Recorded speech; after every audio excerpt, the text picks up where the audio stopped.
Another deadly explosion rocks Turkey, this time hitting a crowded shopping district in the heart of the metropolitan city of Istanbul. The attack on Istiklal Street left several people, including the bomber, dead and dozens more wounded.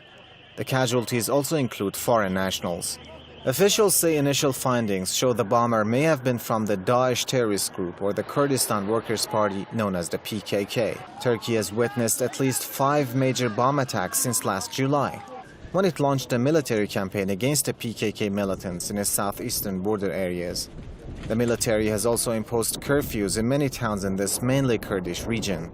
Human rights groups say the military operations have created a dire humanitarian situation for the civilian population there. According to the Ankara-based Turkish Human Rights Foundation, around 200 civilians have been killed since last August, with thousands more being forced to leave their homes. If you play with fire, you're going to get burned. And clearly this is the case, which is now Turkey has created this fire that it hoped was going to be used to destroy Syria, and in the process that Erdogan was going to be able to become the new sultan of the new Ottoman Empire in the Middle East, and now it's coming back to burn him. Many are blaming the current crisis facing Turkey and the government's wrong policies in the region, especially its financial and military support for the militant groups fighting in Syria and its heavy-handed crackdown on Kurdish militants. Since the beginning of the Syrian conflict in 2011, Turkey has acted as the main gateway for foreign militants trying to join the terrorists in war-torn Syria. Ankara has been involved in an illegal oil trade with the ISIL and has also funneled arms and weapons to the militant group. Although Turkey denies the charges, Ankara's ties to these groups are no secret to Western countries.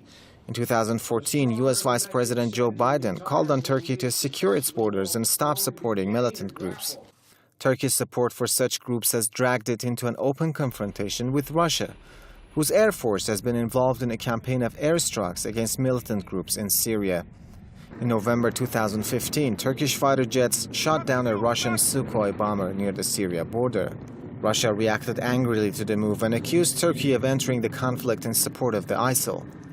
Moscow imposed economic sanctions against Ankara, which deprived Turkey's economy of a huge source of income coming from Russian tourists.